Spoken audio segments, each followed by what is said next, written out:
Dan berdoa dengan tidak jemu-jemunya bukan berarti merengek-rengek kepada Tuhan. Bukan berarti memaksa-maksa Allah untuk memberikan apa yang kita yang kita minta.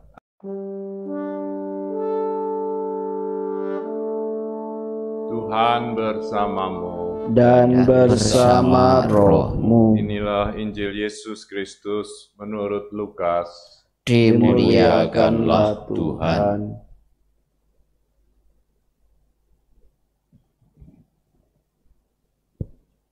Pada suatu ketika, Yesus menceritakan suatu perumpamaan kepada murid-muridnya untuk menegaskan bahwa mereka harus selalu berdoa dengan tidak jemu-jemunya. Ia berkata, "Di suatu kota ada seorang hakim yang tidak takut akan Allah dan tidak menghormati siapapun. Di kota itu ada pula seorang janda yang selalu datang kepada hakim itu dan berkata, 'Belalah hakku terhadap lawanku.' Beberapa waktu lamanya hakim itu menolak. Tetapi ia kemudian berkata dalam hatinya, 'Walaupun aku tidak takut akan Allah dan tidak menghormati siapapun, namun karena janda ini menyusahkan daku, baiklah aku membenarkan dia, supaya ia jangan terus-terus datang dan akhirnya menyerang aku.' Lalu Yesus berkata, 'Camkanlah perkataan hakim yang lalim itu. Bukankah Allah akan membenarkan para pilihannya yang siang malam berseru kepadanya?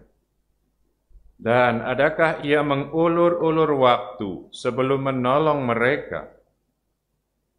Aku berkata kepadamu, ia akan segera menolong mereka. Akan tetapi, jika Anak Manusia datang, adakah ia menemukan iman di bumi ini?'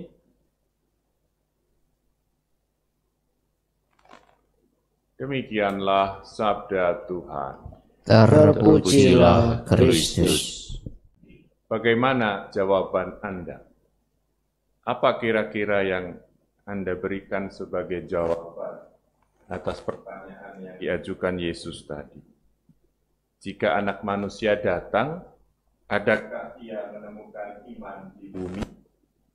Adakah ia menemukan iman di hati Anda?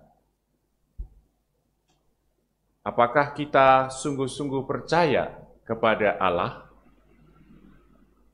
Apakah kita percaya bahwa Allah adalah Bapa yang baik?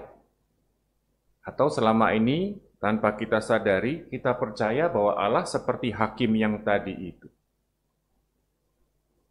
Allah adalah Bapa yang baik, yang sesungguhnya tidak perlu kita tarik-tarik bajunya, kita tarik-tarik tangannya, lalu kita harus guling-guling di tanah seperti anak kecil yang merengek, yang ngambek, untuk meminta sesuatu daripada Allah. Bukan seperti hakim ini yang harus didesak-desak. Allah adalah Bapa yang baik.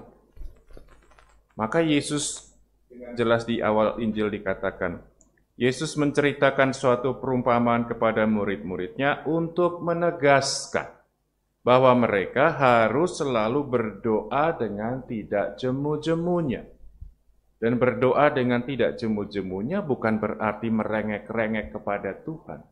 Bukan berarti memaksa-maksa Allah untuk memberikan apa yang kita minta, apa yang kita inginkan.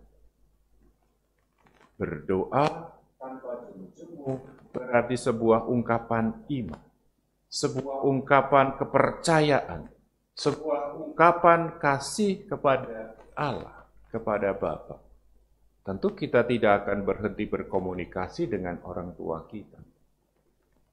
Dalam kasus-kasus tertentu mungkin terjadi perselisihan masalah, tetapi selalu kita akan diminta untuk kembali berkomunikasi. Saudara, sekali lagi, Allah adalah Bapa kita yang maha baik, yang bahkan tahu segala kebutuhan kita sebelum kita sendiri menyadarinya atau memintanya. Maka yang diperlukan dari kita, yang diminta dari kita adalah kepercayaan akan kebaikan Allah ini. Dan kita diminta sebagai ungkapan iman kita berdoa, berseru terus-menerus kepadanya tanpa jemu-jemu. Sekali lagi, bukan karena kita memaksa Allah untuk melakukan apa yang kita inginkan, tetapi sebagai ungkapan iman kita. Supaya dengan demikian, Dia sungguh-sungguh juga bisa kita lihat karyanya, bisa kita alami kehadirannya. Saudari-saudara terkasih, mari sama-sama berusaha menjawab pertanyaan Yesus. Jika Anak Manusia datang, adakah Dia menemukan iman di bumi?